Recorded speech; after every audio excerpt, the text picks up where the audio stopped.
Hello. Welcome back to the channel.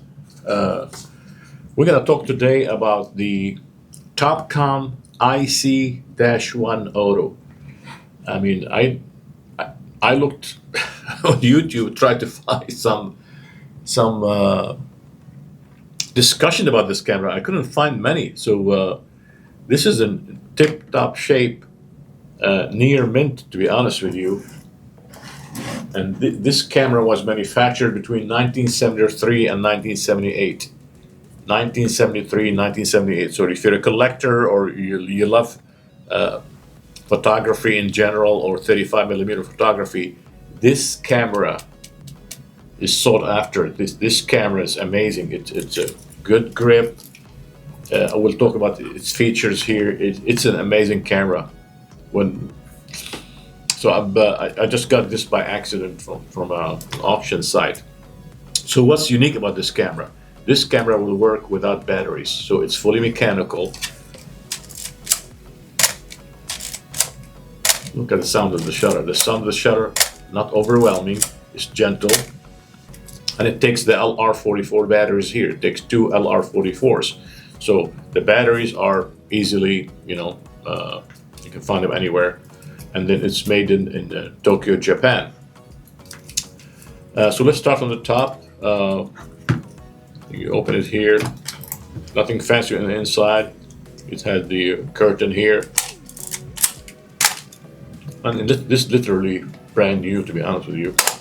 So there's nothing fancy here. From the top, you get the film counter here.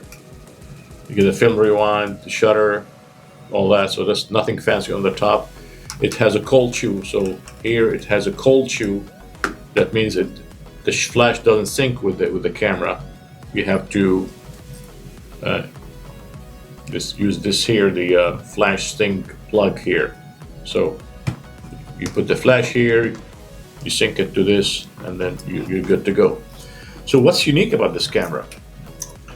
This camera is, I think, shutter priority. Shutter priority. So you look here, and you put the aperture on auto. You can see it here. It's on auto. You can see it up there. Again, so you can turn this on auto. There we go. Okay, so it's auto. Go from f2.0 all the way auto. So it can be shutter priority or it can be fully manual. And then what this button down here does, this button goes from 2.8, 4, and 5.6. So whatever the lens is, this is pretty unique. So if you have a lens that's f2.0, you have to turn this switch to 2. So I did turn this switch here to 2. So it's not like any other cameras. You just put the lens and you go to town. So you have to pay attention to this dial here and set it to 2. So I did set it to 2. Now the camera knows that the lens here, the lowest aperture is 2.0. So the best way to take pictures with this camera in the TOPCON is put your aperture on auto and then adjust the shutter speed. So what is the shutter speed? Again, it's all here. It's like the Minoltas, which cameras have that? To the Olympus cameras, the shutter speed and the f-stops and the shutter speed on the lens. So here we go. And you adjust. I'm adjusting the shutter speed right there. Adjust the shutter speed. And it goes from bulb 1, 2, 8, 4, etc. to f500. So very interesting. So I'm gonna put it on 250. So you'll be taking pictures with one hand. You can actually adjust the shutter speed and adjust the aperture if you want. That's very unique. Let me repeat here. You can adjust the shutter speed here, and then you press a little. You press this one here, and you can adjust the. So with one hand, with your left hand, you can adjust both the shutter speed and the aperture on the fly without even looking at anything. If you look through the viewfinder down here, you will see which f-stop you'll see the f-stop from 2 to 22. So you see the lens f-stop on the inside. I mean, if you can put it on auto, it's going to show you that automatically. Again, the beauty of this is on the lens you can adjust with the left hand both the shutter speed and the f-stop. On other cameras, you have to look on top. So this one here, without removing this from your eye, you can do both at the same time.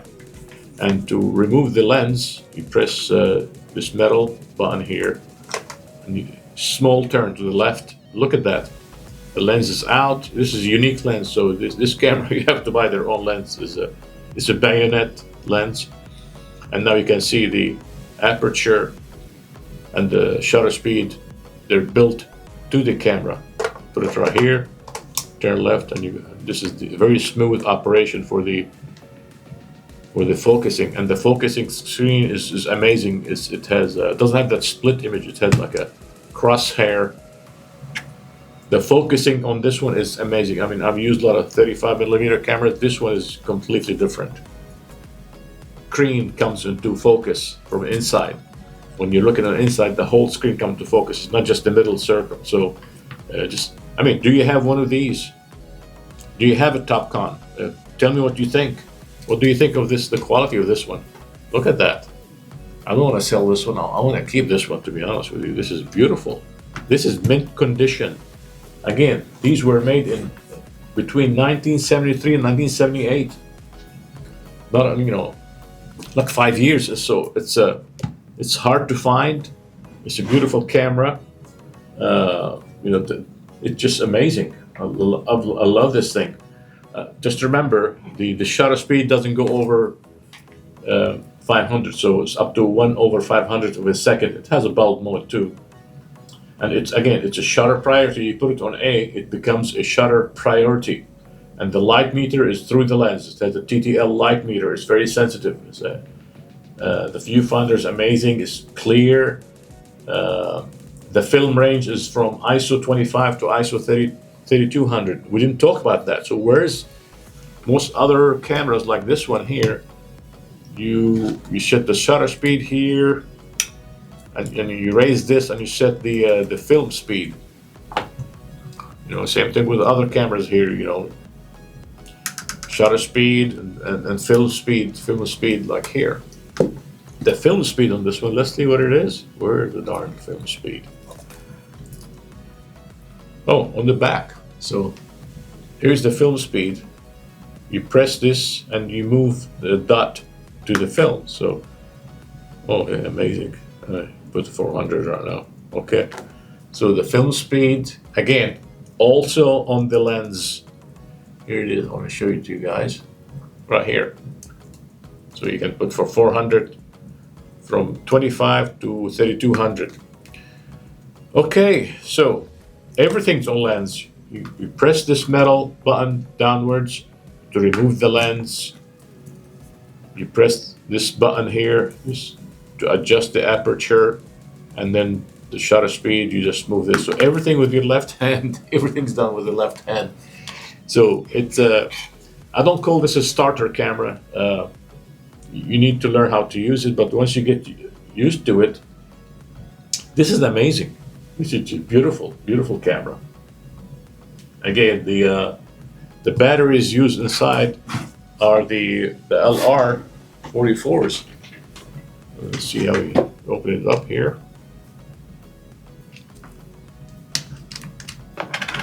And it's a half a turn, so to get the battery out is quick, half a turn. You can see here, you put two LR44s and you're good to go.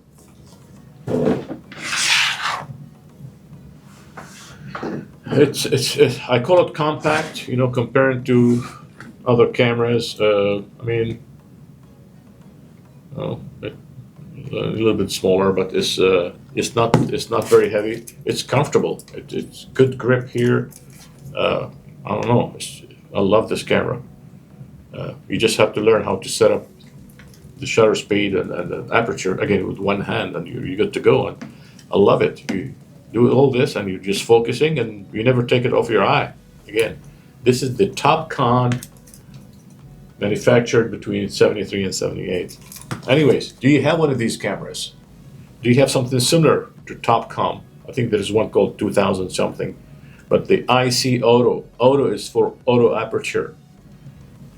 I don't know what intelligent auto, but when this came out in 73 with auto, I mean, it's a revolution. It's like, wow, we have an auto camera. So remember, during those days, we have the Canonet and other cameras in the 73. The Canonet QL17 G3 came out in also 1973. In the 70s, it was a revolution for anything with an auto, because before that, in the 60s, most cameras were fully mechanical. Right? And then again, the shutter speed and the shutter sound on this is amazing. It's beautiful. Okay, TOPCON IC-1 Auto. Legendary camera. If you have one of these, put some comments and let us know. When did you acquire it? Tell us just a story. All these cameras have stories. This is history. When you're dealing with 35mm cameras, it's not just about the film. It's about the process and the history of the camera. It's a conversation piece. Look at this, beautiful. I love it. Okay, follow the channel, subscribe, and we'll show you more cameras. And next thing, by the way, we're gonna take this out in the field and take some pictures. Again, if you follow this channel, you know that's what we do. Not just talk. We load the film, and go in the field and take some pictures.